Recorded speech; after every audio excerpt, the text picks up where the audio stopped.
This conference will now be recorded.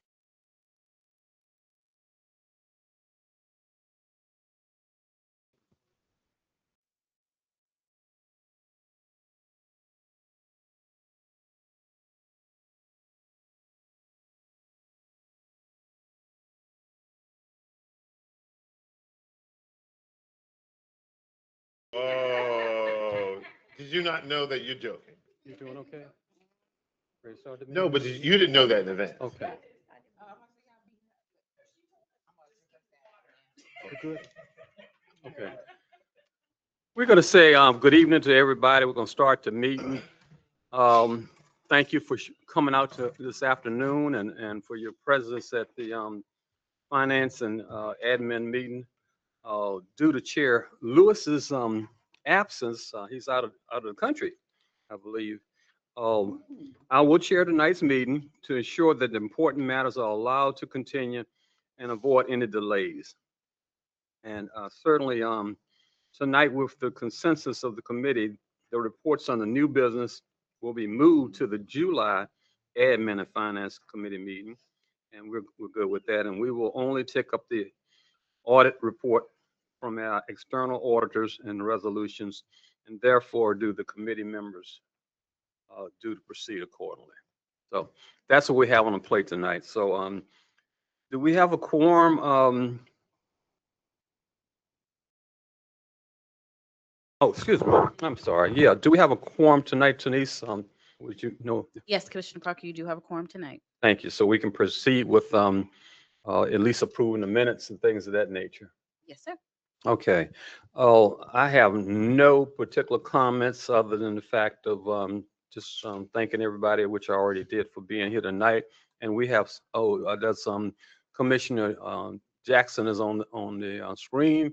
And we also have, good evening, Commissioner. And we also have Commissioner, there's nobody else out there. That's it. Okay. So let's get started with the meeting.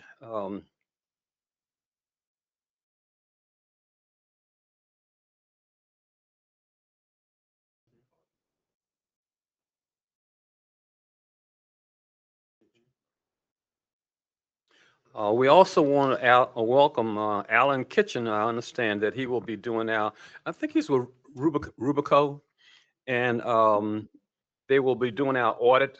So we're looking forward to that, and we're excited about that activity. We've been doing well in the past, and we're excited about continue with that process. So right now, are there any citizens' comments at this point in time? Anybody want to make comments? No, sir, none for this evening. If there are none, then let's keep moving. The next thing we want to go to is new business. Uh-huh. You guys haven't approved your minute yet. Okay, all right, let's approve the minutes. I make a motion that we approve the minutes as read. Seconded. Mhm. All right, it's It's been written. moved and second to approve the May 27th meeting minutes. Since you don't have anyone who is participating online, all in favor say aye. Aye, Any oppositions? The ayes have it. The minutes have been approved. thank you so much. Okay, now the minutes have been approved and the citizen comments, we don't have any. We're moving to new business. I guess we turn it over to Steve. Yes. And he will go with Rubino and Company for the financial presentation. Thank you, Vice Chair Parker. I appreciate that. So under tonight's agenda, under new business, we will be only addressing two bullet point items. That is the first, and that is the FY 2025 audited financial presentation by Alan Kitchen from Rubino and Company. The other items that is under new business, they will be addressed and moved to the next Admin and Finance Committee meeting. So the two items we will deal with today are, again, the FY 2025 audit financial presentation, and second is we will then go to, we have the two resolutions related there too. Again, the items, let me state them for the record because they were sent out publicly. the 2006 financials, the agency-wide vacancy position and Section 3 hires report, the IT report, and the procurement planning reports. They will all be moved to the next Admin and Finance Committee meeting. So the first item on the agenda, and I'm going to let David Riekes introduce Alan Kitchen, and hopefully, I believe someone tells me we are going to have some pretty good news at the end of the report. David Riekes, CFO. Yeah. Thank you very much. Good evening, everybody. As Stephen, as you said, Alan Kitchen is from Urbino. He is over our audit, and I would like to turn it over to him to do his presentation. Hi. Again, my name is Alan Kitchen with Rubino. And first, I'd like to say we really do appreciate the opportunity to work with the Richmond redevelopment. For us, it's a very important client. It's a big client. And just from an outsider standpoint, talking with your folks, it does seem to be a lot of,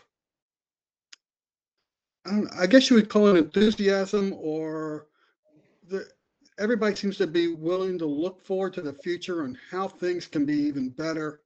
And they've worked really hard in helping us with our audit.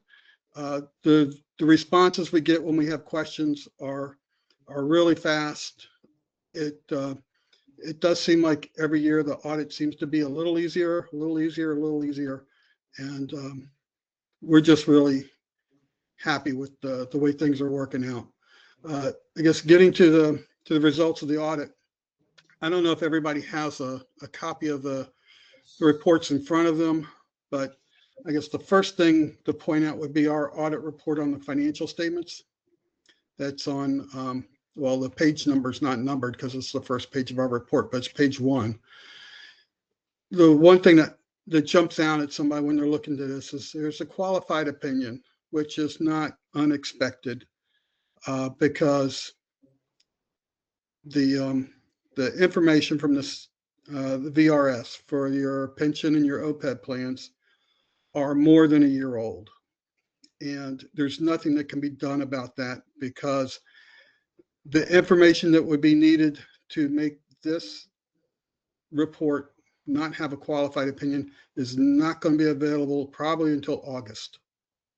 That's the earliest that VRS is going to come out with it. And you have to file with HUD basically tomorrow.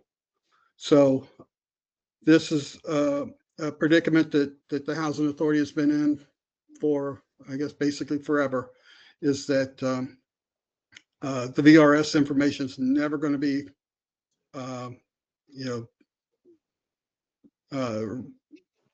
up to date to be able to be used. That's the only thing that results in a qualified opinion. Everything else about the report is standard. And that's the only thing really to point out in the report. It's a little unusual. If we go to like the first page of the statement in that position, page 15, something to point out would be, it's like the unrestricted cash is listed as $13 million. Well, that is, the way that the accounting literature requires it to be reported, because you've got cash that's unrestricted to the extent that it can be used for whatever program expenses related to that cash that you wanted to use it for. The real unrestricted cash, if you wanted to call it that the Housing Authority has available to it, would be the cash that's in the COCC, the cash that's in business activities, the cash that's in your blended component units, which is about $5 million. So, and it's not much different than it was last year. So the real unrestricted cash is about $5 million, not $13 million. Alan, The other thing that, yeah. you said the unrestricted cash can be used in what means? How could that be used again? Well, let's say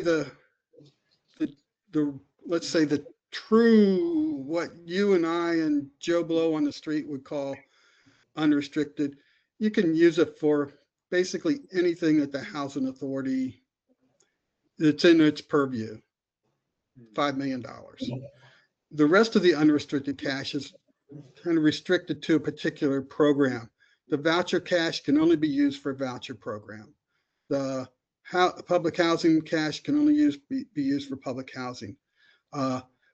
But to the extent that it's unrestricted for public housing, you can do with it as you wish for public housing purposes. You couldn't like pay vouchers with public housing money. That would be limit, even though it's unrestricted, you can't do that. But let's say if you had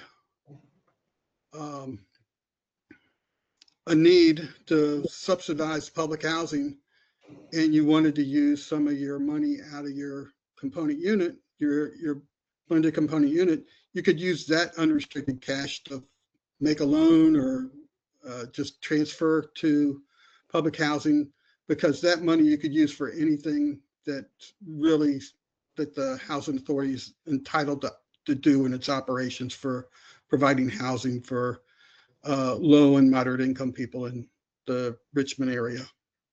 Okay, very And- clear. and Thank you, Alan.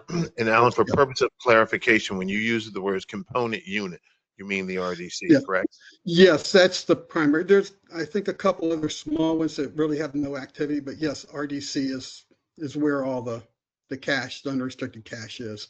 And the COCC, the Central Office Cost Center. Those are the primary sources of unrestricted cash. Alan, also for purposes of clarification, you can continue to go through your report, which I really appreciate, but we don't Yeah. have it in front of us. So you're making an assumption Okay. that we don't have it at all. Oh, It would be okay.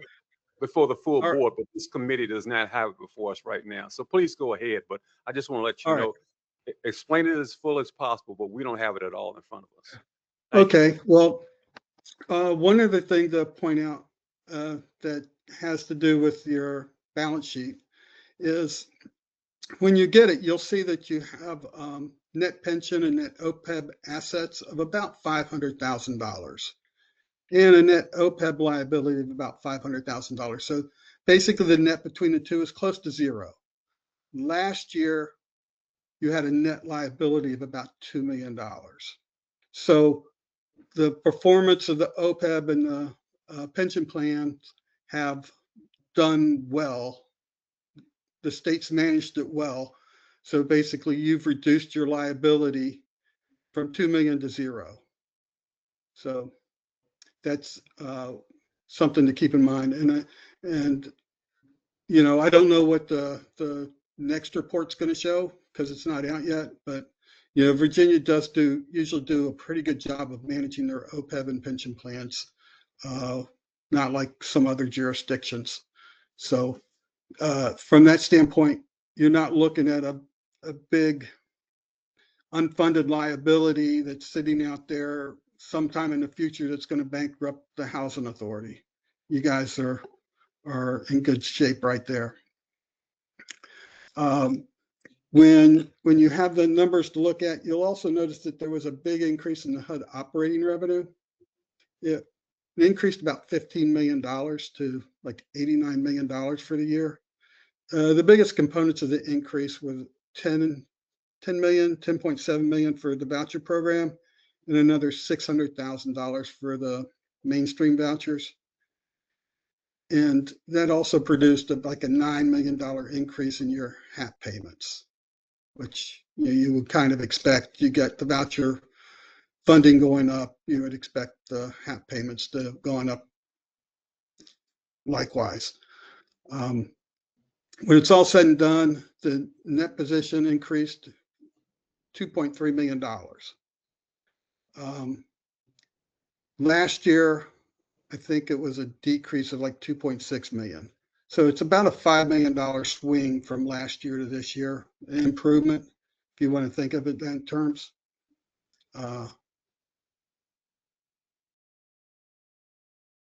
let's see. Oh, and another thing, when you get this, the financial statements, the one thing you'll notice on the statement of revenue and expenses, the format is what it's always been. Next year, there's a new accounting pronouncement that I'm pretty sure is going to be effective for your next year. We'll change the format of this some, in that right now, all your operating subsidy revenue is included in operating revenues. In the future, it's going to be down below the, let's say below the line, below where you have operating income. So your financial, I mean, I don't know why they're pushing this, but because it's going to, well, I guess the one thing I'll do is highlight that you're dependent on federal funding, but I think that was pretty well highlighted anyway. But you'll end up with an operating loss. Like right now, you have operating loss of $6.2 million, which most of that is depreciation, $5.6 million. With that change and your $89 million in HUD revenue and another $8 million in other federal grant revenue or government grant revenue, I mean, that's what, $98 million. Well, $98 million is going to be added to the $6 million operating loss because that revenue will be shown below. So it'll look horrendous when you're looking at this. Your first thought is like, how did we lose $100 million? But it'll be the same information, just reported in different format. I just wanted to point that out, and so that when you see it next year, you're not freaking out that somehow Stephen has, built himself a compound on the island somewhere and nobody knew about it. So, Hey, Al, I have a question about Yeah. that. I'm glad you Yeah. made a communication about the compound on the island. The question I have is, because we're going to a different format, will there be an area underneath where there's an explanatory box that could explain away that it is because of the change in the format and not a change in the actual numbers that represents that discrepancy? well, that certainly can be highlighted in the management's discussion and analysis. Plus, the recap of the revenue and expenses in the management discussion and analysis can be in basically any format that makes sense to you. It doesn't have to, so you can keep the current formatting of that.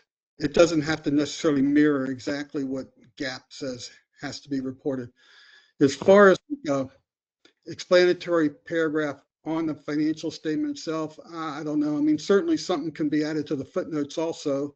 And because it's a change in presentation, we could probably, and this is probably something we need to think about on our end, how we go about wording it. But something like that, when there is a change in an accounting principle, the auditors can add an extra paragraph to the audit report explaining that there is a change, and just to highlight it. And to make it clear that that change does not impact our opinion. It's just we're pointing out that there's a change. Thank you. Yep. Yeah, that's a good thought. I hadn't really thought through the impact on the audit report too much before, but I think that's probably what we're going to do on all of our going forward on our first year of this. I mean, it makes a lot of sense to me. Then probably the other things to point out is when you get this, you'll see that there are two other audit reports, including, I mean, we got a total of 3 audit reports. One's on the financial statements. We have an audit report under government auditing standards that's on internal control and compliance. We had no compliance matters to report. We had no internal control matters to report. The only thing unusual, or let's say different, about that report compared to, let's say, a completely normal, clean report would be, is because the audit report on the financial statements was qualified. It's got a sentence in there that points that out, that the financial statements report was a little different than normal. But it's basically what would be called a clean audit report on internal control and compliance, and that's under the government auditing standards.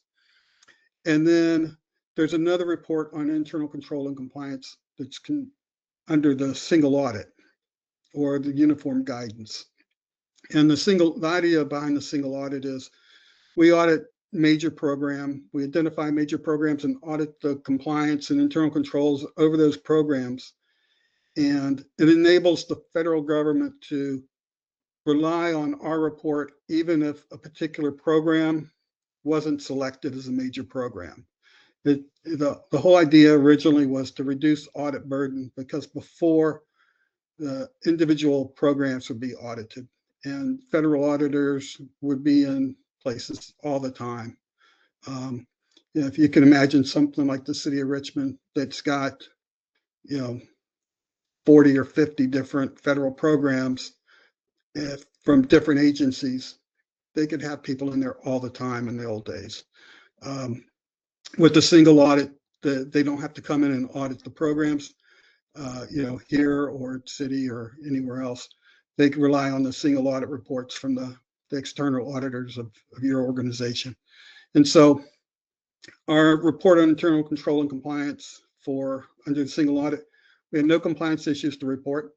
So our opinion is that you have complied with compliance for your major federal programs. And we had no internal control matters to report, no material weaknesses, no significant deficiencies. So again, that would be the highest level of reporting we can do for under a single audit. And the major programs this year were the Public Housing Operating Fund and the Public Housing Capital Fund. So we had no findings to report for either of those programs.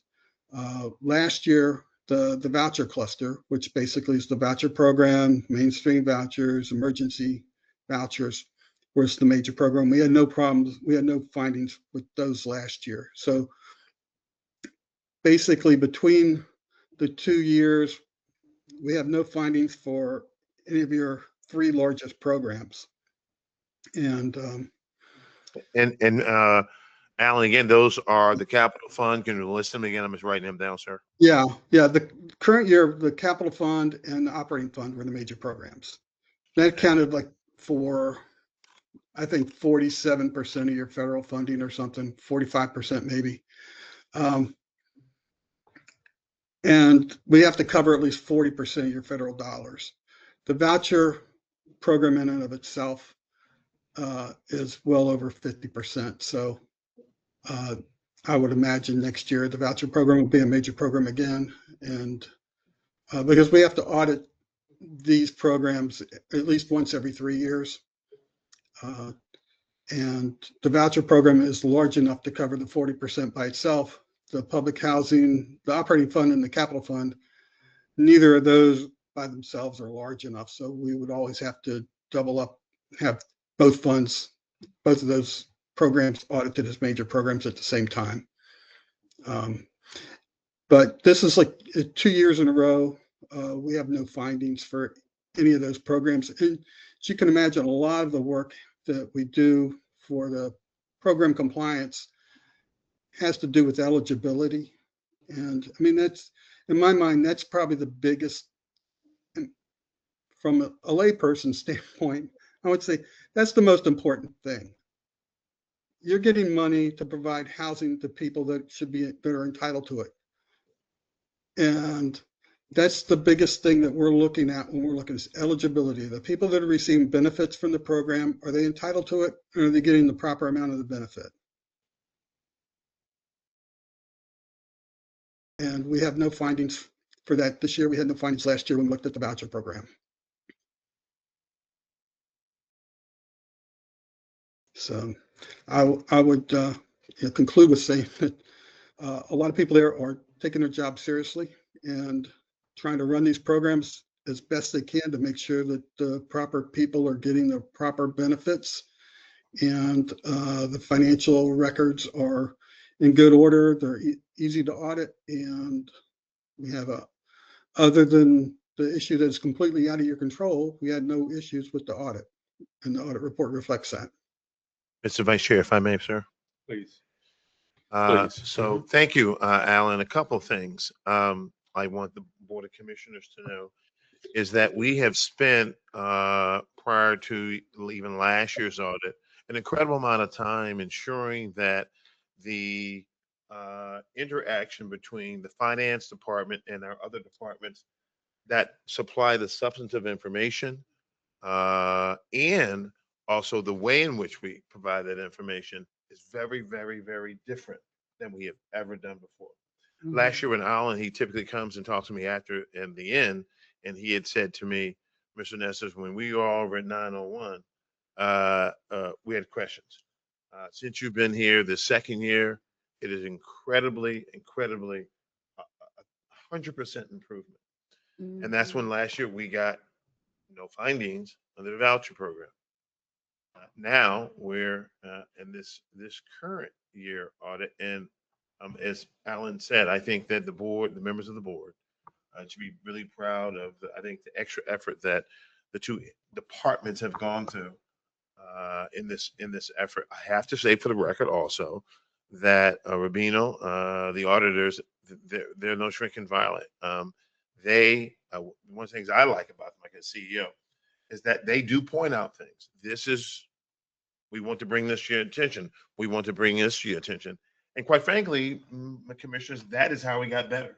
That is how we moved from where we were in a questionable place and when we were over at 901 to where we are now. And I just want to thank Alan and his team for being fair-minded when they've come and says, here's what you need to be looking at. And by the way, here's where your real improvements are. And so in conclusion, I think that all of the board members, I give this all to staff. I'm going to give SIG a lot of credit to. SIG works very, very closely with them. They work with SIG in another capacity. I want to give her flowers as well. David has come on since David's been CFO. David has really worked closely with them as they're getting to know David. And I want to thank David, his team effort. I told Dave, Chair Jackson, it's kind of like when a new mayor comes in and he takes credit for the old mayor. Just came in. David is sitting in a great position. He can take 100% credit. So thanks, David, for your tenureship and your short time in getting the finance committee to get us to where we no finding this year. So thank you, sir. Thank you, Steve. Then any of the commissioners have any comments, please? Yes, I had a comment, Mr. Prince. on I know you all stated that the $6 million was not really a issue, but going forward, is anything that the way we are conducting business is going to absorb the $6 million that we won't, or that was just totally out of our control?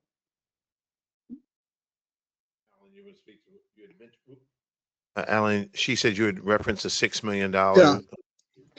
Yeah, your operating, when you get the financial statements, you'll see that the operating loss, like basically the loss before your interest income and your capital fund draws that were spent on fixed asset additions, was like $6 million. 5.6 million of that is depreciation. So you're looking at like a 600,000. If all this were like paid in cash and cash receipts and it was pure cash, you would be talking, that number would be like $600,000 negative. So, ideally you would be wanting to run with an operating income, but it's not unusual from my experience to see housing authorities lots of times have operating loss there. And sometimes it bounces back and forth. Part of it depends on the amount of HUD funding you get related to the voucher program. I mean, because that's the biggest source of money in and out of the agency at this point is, how much HAP money is going out, how much have you been able to draw down off of your HAP funding for the voucher program. And, some of it might be, intentional, where if you have a bunch of maintenance you've got to catch up on for your public housing, going in, we're going to spend 3 times what we normally do on repairs this year. And so some of it is the budgeting process as to, what are you going to do with your funds this year and that kind of thing. And the last question, when you say depreciation, what is depreciation? What are you referencing to? That's like when you buy, like pay for the buildings or buy furniture or vehicles. They become an asset and the cost is allocated over the life of those assets. So the cash went out the door years ago, but you're writing them off over time, matching up the use of the asset with its benefit that you're getting from it. So that $5.6 million of depreciation is a non-cash expense this year. Mm-hmm. You won't see that next year, will you? That amount? It'll probably be about the same amount, the 5.6 million, I would assume. Because we still got those Yeah. vehicles. Yeah, and- I mean, it's going to go up and down a little bit depending on, how old, when something becomes fully depreciated, it no longer gets depreciated, but you buy new assets, they start getting depreciated. Okay. So it'll probably I would assume about the same. What is the period of time do we depreciate on items anyway? Is it 10 years, 15 years? Let me see. All right, so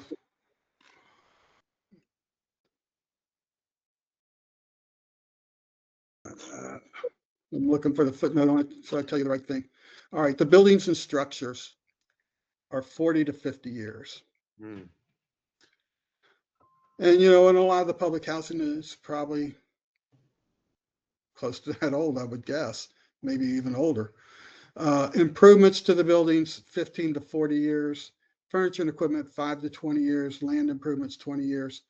So some of these are significant lives, but if you're really trying to figure out, well, how long do we actually use these buildings for? I mean, unfortunately, you are using them for a long time. Yeah. But at the same time, I mean, I can't remember when the Housing Authority was formed, 1938 or something, probably 1940. So some of the original assets, I mean, you might have been using for, 60 or 70 years. So Alan, is it a vehicle or automobile or car? Is that in intended, 5 to 20 year period also? Yeah, but I think it's probably more the five range for the vehicles.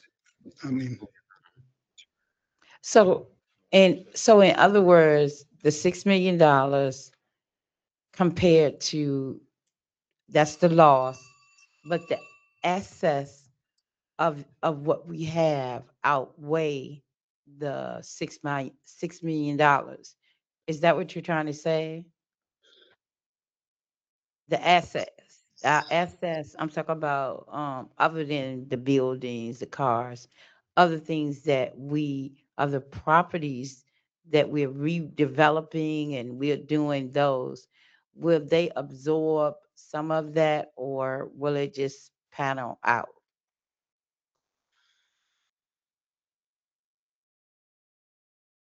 I'm not sure exactly how to answer this. Let me try this. Right now, or it's September 30th last year, the capital assets for the redevelopment authority totaled $223 million. Accumulated depreciation on that was $121 million. So the net book value of those assets is $102 million. And so you're writing off, $5.5 million or so a year. So, and these assets are still being used. Will still, some of them you might get rid of during the year, if they're time to trade in a vehicle or whatever the case might be. And you're going to add as you draw down on your capital funds. I mean, the primary use of the capital fund money is to make improvements to the existing public housing. So you would anticipate that you would spend, several $1 million in improvements next year. That would be depreciated probably over 20 years, unless it's like something that's more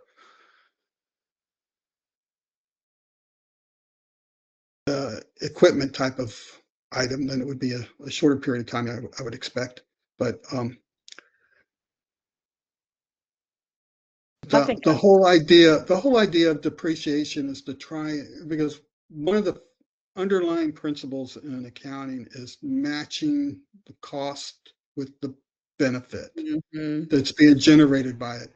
And that's the whole idea with the depreciation, to spread the cost of the asset over the life that you're getting use out of that asset, not record it all during the year that you buy it. I think I understand it. I think I understand it a little bit Yeah. clearer. The depreciation is always going to be there, and Yes. and the depreciation is not totally a factor because some of the items that are depreciating are still in existing and they're still functioning, Right. maybe, and but at the same time they are depreciating. So I got it. I got it. I got Yeah. it. I really do. All right, thank you. Yeah. So move on. I'm gonna give it back to the chair. Thank you, Ms. Pitchford. Ms. McCray, do you have any questions or any comments at all that you want to, you're clear? Steve, thank you for your comments, and I'm glad that we have no findings. Amen. That's good, and it just shows that we have real good transparency on what we're doing. There's nothing to be under the rug or covered up. It just shows that we've done well. Good job, Steve, David, Precious, everybody who's involved. Denise, just the whole team. Yeah. So congratulations to all of you. That's for sure. Yeah. My only question right now, Alan, I'll let you go, is do you have any suggestions for anything that we might want to make going forward? I know you have no findings or anything, but are there any suggestions in anything that we have here? Well, I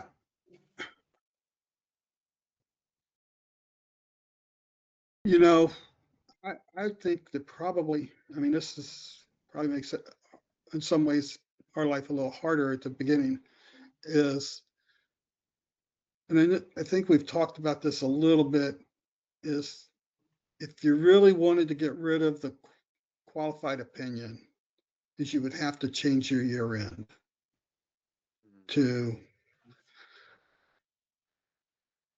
I guess, any other quarter would be better. December probably makes the most sense in that that's kind of matches up with the federal funding. And your deadline for filing with HUD would be September 30th. And BRS information would probably be available at the beginning of August. So, but I think that the only reason that would be important to do that, I think, is if you had other people that were going to be using your financial statements that you think that a qualified opinion for the VRS information would make a difference to them. I think in this point in time, we will be sharing some things with the city, won't we? Yes, we We'll be will. looking at some things. Yes, we So will. how does that match up? Or So with the city, there's no problem at all. Mhm. What what it can have an impact on, and we have looked at changing our fiscal year. Um, it's going to be an undertaking to do that. We're going to look at it again. Why does it make a difference? It makes a difference in one important context. That is if in sometime next year, it called third quarter of next year, if we were to issue um, affordable housing bonds and seek to sell the bonds to either Wall Street investors or high net individuals, it would make a difference to the rating agencies. Gotcha. We did talk Okay. to the rating agency about it. We are going to take another look at what sort of heavy lift or it's going to take to change the year end. There will be some serious things we would have to do. I'm not sure what it's going to take in terms of moving staff away from their day to day, but it's something that we are going to take a look at, and we will present to the board our findings about Mhm. what it's going to take to make that change. I think it's something we want to do. Now, I do want to ask one question. As we said last year, Alan, given VRS gives us that their information late. That's what causes this. Will you in this instance, audit report again, in the explanatory section, specifically state that again? Okay, that makes Yes, sense. Yeah. I believe it is included in, well, the, in the MD&A, the management discussion analysis, there's comments about the VRS and the impact on the report. And in the auditor opinion, it does explain that this is the reason why there is a qualified report, because this information is not available. So, yeah, and That makes similar to last year. Thank you. I just wanted to make sure that we did Yeah. include that in, because that makes a huge difference. And Mhm, something a that we significant. push for, because it then explains as to why we have a qualified Mhm. rather than what's positive is unqualified. But we want to ensure, and thank you for telling me that it is included again. So any outside, like S&P or anyone else, will see that it's not because of our underlying numbers. It's Right. because we get information in a very delayed fashion from VRS. That's the rationale for it. Again, it's nothing to do with our fundamentals. Okay. That makes a At this big. time, I just want to ask David, did you have any comments on what we heard so far or the budget? And Alan, thank you very much for what you presented. We appreciate that. David? You're welcome. Yeah, no, I have no additional comments. Are you as- satisfied? Yes, yes. And as Alan said, it is stated in the opinion as to what the qualification is. Wonderful. Okay, I guess, And please, Vice Chair, Steve. again, so we wanted to have Alan make the presentation today because tomorrow is the deadline. And so today was the summary presentation. For the full board, we will have the complete audit report, and we'll have a one-page summary. Okay, and I think if that's what you were saying, that concludes as Yes. far as your business is concerned. And the resolutions, we're going to do those at the next meeting. Is that right? Okay, we're going to Yes, pass that is those on correct. to the July meeting. That is Okay. Yes. Yes, Um, July 15th. Okay. No, we'll be the next admin and finance committee, yes. Commissioner Lewis Right. wants those items to come before him first. Mm-hmm. Okay, and Ms. Colleen, do you have a report or were you prepared to make any report or No, Did we they- are deferring all reports. refer that to? Yeah, to the admin. and So you finance weren't committee. prepared? Okay, And thanks, then, Colleen. And that's fine. Okay, yeah, that's right. We'll see you again tomorrow. Oh, man. Okay. Yeah, we'll get it then. Okay, thank you so much. Steve, what else you got left? Is So, there anything yes, left sir. on this? or where are we at this So point? next, I'm going to turn it over to the council. Okay. We now go to the two resolutions that are before this committee. Council. Okay, thank you. Okay, thank you, Mr. Nesmith. So as far for resolutions number 2026-22, acknowledging the submission of the independent auditor's report for the fiscal year ended September 30th, 2025 by Rubino and Company. Is there a motion to approve, to send this resolution to the full board? I make a motion that we send this resolution to the full board. Is there a second? Second. It's been moved by Commissioner Pitchford and seconded by Commissioner McCray. Is there any discussion or questions? All right, Vice Chair Parker, if you don't Yes. mind, I would like to make one statement to that resolution. Please. When we put the resolution together, it was before we had submitted. The due date to submit the report is tomorrow. We actually did do the submission this past Friday, so it has been completed. Thank you so much, Dave. So noted. any questions or additional comments? Okay, well, since there's no one participating remotely, we can do this the old-fashioned way. So all in favor, say aye. Aye. Any opposition? The ayes have it. Resolution 2026-22 will go before the full board. Next resolution is, or has been approved to go before the full board. Next resolution, number 2026-23, approving armed security services and authorizing participation in a cooperative procurement agreement with Portsmouth Redevelopment and Housing Authority. Is there a motion to send this resolution to the full board? I make a motion. It's been- Second. all right. It's been moved by Commissioner McCray and seconded by Commissioner Parker to move this resolution to the full board. Is there any questions regarding this resolution, or did you need Ms. Orsini to give some information? Oh, All right. She can go first. I do have something. no, I was just saying yes to council asking the question. I was just saying, yes, we would like a little bit more. Ms. Orsini? But Ms. McCray had something. Mine was involving this security thing because I don't know if this was something that was previously talked about, fires and security. Was it for the senior size or what was it for? So this is our contract with Central Force, Mhm. and they do the patrols for all of our properties. Okay. Okay. Yes, and so this resolution is actually only for a 6-month period, Okay. or I would say that the contract's only for a 6-month period.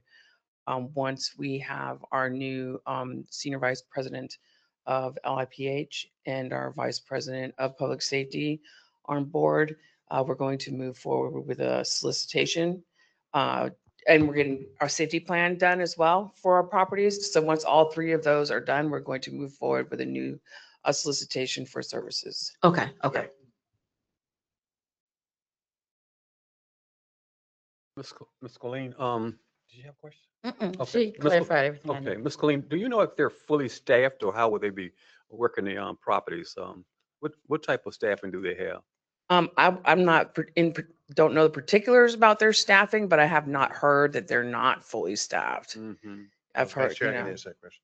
Please, Right, they are fully staffed. What does fully staffed means? That means that for each of the big 6, Right. what we did not in the beginning say we have 6 sites and then we're going to put 6 officers at each. No, we have a minimum of 2 officers who are armed at each of the sites, and they have what's called we have what's called in security we're called force deployment, where they decide where they roam, where they monitor.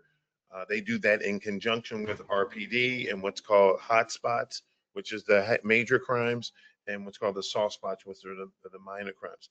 They typically, and about 12 officers have, focus mainly on the soft crimes, but do that in conjunction with RPD. You will be hearing, as Ms. Colleen said, I guess I'll throw a little something out here. We have a new head of security coming on. He starts, I think, August 9th, but he will be at our employee all hands meeting, July 31st. We're gonna implement for the first time ever, an employee active shooter. We want to focus on our staff improvement. You'll hear more from him. That he's actually been recommended by the police chief. And so he's anxious to talk about how we're going to deploy the security team in a different way, both senior sites and public housing. So stay tuned and look for some good things. We will be coming to the board with a potential policy around towing. We have a lot of illegal cars that are parked, and this has been a big issue at many of our sites. And we have dogs that are illegal that are also intimidating folks. And so we're going to be coming under this new head of security, some additional policies that are going to improve the life of our residents. He said, he said he's a new. Good. You'll That's hear great. from him. That's great. Okay. You made me lose my train of thought now. Yeah, and that's great because we've been talking for a while about these dogs and the fact that people have them there and they leave them off leash and let them roam and do whatever they choose to do. Everything from devastating on the We can't sites even and play- everything, children can't even and play in somebody the else park, having to come in and pick it on up. the The person playground. that owns the dog doesn't care less, Mhm. and I don't think that's fair. People shouldn't have to live in an environment that where they have things like that a corner. If you can't even take care of your dog, you really don't deserve a dog. And certainly some of these rock wilds and things of that nature, they shouldn't even be in that period. So I think we really need that policy. I'm excited to hear that that you're going to come forward with that. And I guess these guys, the police that we're talking about now, the security that we're talking about, they're on 24/7. Is that? I think it's only 16 hours a day. We have staff, it's staffed 16 hours per day is my understanding. Okay. Sorry to overspeak you, sir. But yeah, it's 16 hours a day. So, And they're on a rotation schedule. And we change it up from time to time because we find is that the folks that are bad guys, I call them, they know when they're doing certain shifts, and we're going to be switching that up. Sure. Okay. Thanks, Steve. I'm fine. Thank you, Colleen. Good job. Thanks for the resolution. Yeah, thank you. And I'm looking forward to this policy coming before this body or whichever body come to before, so we can approve it and move on with it. We will approve it. That's for sure. All right now. Well, if there are no more questions or comments, it has already been moved and second. So old fashioned way, all in favor of recommending and approving, essentially sending resolution 2026-23 to the full board, say aye. Aye. Any opposition? The ayes have it. you. Resolution 2026-23 shall go before the full board. Okay, thank you. Well, hearing that there's no more information to put before the committee, is that right, Steve? Yes, sir. Commissioners, do you have anything further to add? Okay, everybody in total agreement? Yes. The meeting is adjourned. Thank you. Appreciate that. Thank you. Y'all have a good night and be careful going home. And everyone get your, make sure you get